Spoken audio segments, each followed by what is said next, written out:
कृष्णा। राधे राधे दोस्तों श्री महालक्ष्मी व्रत कथा। यह व्रत भाद्रपद के शुक्ल पक्ष की अष्टमी को आरंभ करके अश्विन मास के कृष्ण पक्ष की अष्टमी को समाप्त किया जाता है। और इसकी कथा इस प्रकार है। एक समय महर्षि द्वैपायन व्यास जी हस्तिनापुर आए।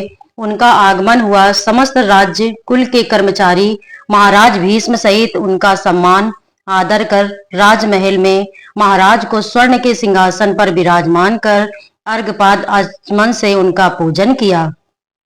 व्यास जी के स्वस्थ चित होने पर राज रानी गंधारी ने महर्षि व्यास जी के हाथ जोड़कर प्रश्न किया कि महाराज, आप त्रिकालज्ञ तत्वदर्शी हैं। आपसे हमारी प्रार्थना है कि स्त्रियों को कोई ऐसा व्रत व सरल पूजन बताइए जिससे हमारी राजलक्ष्मी सुख, पुत्र पौत्र परिवार सदा सुखी रहे। इतना सुन के व्यास जी ने कहा कि हम ऐसे व्रत पूजन का उल्लेख करते हैं जिससे सदा लक्ष्मी जी आपके घर में विराजमान रहेंगी। वह श्री महालक्ष्मी व्रत है जिनका पूजन प्रतिवर्ष कुंवार कृष्ण पक्ष की अष्टमी को माना जाता है। तब राजरानी गंधारी ने कहा, महात्मन, यह व्रत कैसे किया जाता है, किस विधान से पूजन होता है, यह विस्तार से बताने का कष्ट करें। तब महर्षि जी ने कहा कि वह यह व्रत भाद्रपद शुक्ल पक्ष की अष्टमी के दिन सुबह व्रत का मन में संकल्प कर किसी जलाशय में जाकर स्नान कर स्वच्छ कपड़ा पहनने तब ताजी दुर्वा से महालक्ष्मी जी को जल का तर्पण देकर प्रणाम करना चाहिए। फिर घर आकर 16 धागों का एक गंडा बनाकर प्रतिदिन एक गांठ लगानी चाहिए। इस प्रकार 16 गांठ का एक गंडा तैयार कर अश्विन मास की कृष्ण पक्ष की अष्टमी को व्रत रखकर मंडप बनाकर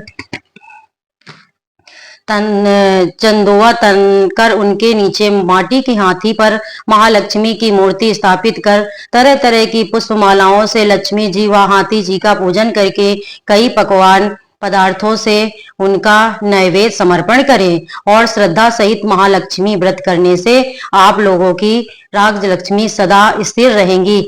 ऐसा विधान बताकर व्यास जी अपने आश्रम को चले गए। इधर समयानुसार भाद्रपद मास की शुक्ल पक्ष की अष्टमी से समस्त राजघरानों की नारियों ने व नगर स्त्रियों ने श्री महालक्ष्मी जी का व्रत आरंभ कर दिया। बहुत सी नारी गंधारी के साथ प्रतिष्ठा मान हेतु व्रत का साथ देने लगी। कुछ नारी माता कुंती के साथ भी व्रत का आरंभ करने लगी, पर गंधारी जी द्वारा कुछ द्वेष भाव होने लगा। ऐसा होते होते 15 दिन व्रत के समाप्त होकर 16वां दिन अश्विन कृष्ण पक्ष की अष्टमी को आ गया। उस दिन प्रातः काल से नगर नारियों ने उत्सव मनाया आरंभ कर दिया और समस्त नर नारी राजमहल में गंधारी जी के यहाँ उपस्थित तरह तरह के महालक्ष्मी जी के मंडप व माटी के हाथी बनाने सजाने की बड़ी तैयारियां होने लगी।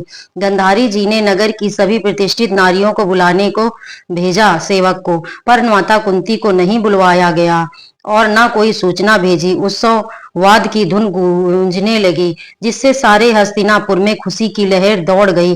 माता कुंती ने इससे अपना अपमान समझकर बड़ा ही दुख किया और व्रत की कोई तैयारी न की। इतने में महाराज युधिष्ठिर, अर्जुन, भीमसेन, नकुल, सहदेव सहित 5 पांडव उपस्थित हो गए। तब अपनी माता को दुखी देखकर अर्जुन ने प्रार्थना की, हे माँ, आप इतनी दुखी क्यों हैं? क्या हम भी आपके दुख का कारण जान सकते हैं और दुख दूर करने में भी सहायक हो सकते हैं? आप बताइए। तब कुंती माता ने अपने बेटों से, जाति अपमान से बढ़कर कोई दुख नहीं है। आज नगर में श्री महालक्ष्मी व्रत उत्सव में रानी गंधारी ने सारे नगर की नारियों को बुलाया, लेकिन मुझे नहीं बुलाया, जिससे मुझे ईर्ष्यावश मेरा अपमान कर उत्सव में नहीं बुलाया। तो हे पार्थ ने कहा, माता, क्या वह पूजा का विधान सिर्फ दुर्योधन के ही महल में हो सकता है? आप अपने घर में नहीं कर सकती? तब कुंती ने कहा, बेटा, कर सकती हूँ, पर वह साज समान इतनी जल्दी तैयार नहीं हो सकता, क्योंकि गंधारी के 100 पुत्रों ने माटी का विशाल हाथी तैयार करके पूजन का साज सजाया है। वह ऐसा विधान तुमसे ना बन सकेगा और उसके उत्सव की तैयारी आज दिन भर में कैसे हो सकती है? तब पार्थ ने कहा, माता, आप पूजन की तैयारी कर नगर में बुलवाया, मैं हाथी पूजन को बुला रहा हूँ। जो आज तक हस्तिनापुर वासियों ने ना देखा ना पूजन किया होगा, मैं आज ही इंद्रलोक से इंद्र का हाथी ऐरावत जो पूजनीय है उसे बुलाकर तुम्हारी पूजा में उपस्थित कर दूंगा। आप अपनी तैयारी करें। इधर माता कुंती ने सारे नगर में पूजा का ढिढोरा पिटवा दिया और पूजा की विशाल तैयारी होने लगी। तब अर्जुन ने सुरपति को ऐरावत भेजने को पत्र लिखा और एक दिव्य बाण में बांधकर धनुष पर रखकर देवलोक इंद्र की सभा में फेंका। इंद्र ने बाण से निकालकर पत्र खोला और पढ़ा तो आश्चर्य से अर्जुन को लिखा कि हे पांडु को भेज तो दूंगा, पर वह इतनी जल्दी स्वर्ग से कैसे उतर सकता है? तुम इसका उत्तर शीघ्र ही लिखो। पत्र पाकर अर्जुन ने पत्र में बाणों का रास्ता बना के हाथी उतारने की प्रार्थना लिख पत्र वापिस कर दिया। इंद्र ने मातल हाथी को सारथी को आज्ञा दी कि हाथी को पूर्ण रूप से सजाकर हस्तिनापुर में ले जाएं। महावत ने तरह तरह के साथ सामान सजाकर देवलोक की अम्ब झूल डाली गई, स्वर्ण की पालकी तैयार की गई। इस प्रकार ऐरावत हाथी को सजा करके स्वर्ण मणियों की बांधी गई और इस प्रकार आंखें नहीं ठहर सकती। इधर सारे नगर में धूम हुई कि कुंती माता के घर सजीव इंद्र का ऐरावत बाड़ों के रास्ते पर स्वर्ग से उतरकर पूजा के लिए आ रहा है। सारे नगर के नर नारी बालक वृद्ध सभी ऐरावत को देखने के लिए वहां उपस्थित हो गए। गंधारी के राजमहल में भी इस बात की चर्चा होने लगी। नगर की नारियां पूजा थाली लेकर कुंती के महल उपस्थित हो गई। महल पूजा करने वाली नारियों से भर गया। सारे नगरवासी ऐरावत के दर्शनों को गली सड़क महल अटारियों पर एकत्र हो गए। माता कुंती ने ऐरावत को खड़ा करने हेतु रंग चौक को पुरवाकर नवीन रेशमी वस्त्र बिछवा दिया। हस्तिनापुरवासी तरह तरह के स्वागत की तैयारी करने लगे। ऐरावत स्वर्ग से बाड़ों के बनाए रास्ते से धीरे धीरे आकाश मार्ग से उतरने लगा। ऐरावत के दर्शन होते ही नर नारियों ने जय जयकार के नारे लगाए आरंभ किए। ठीक स्वयं काल ऐरावत माता कुंती के महल चौक में उतर आया। तब समस्त नर नारियों ने पुष्पमाला से उसका स्वागत किया। ऐरावत पर महालक्ष्मी जी की मूर्ति स्थापित की गई।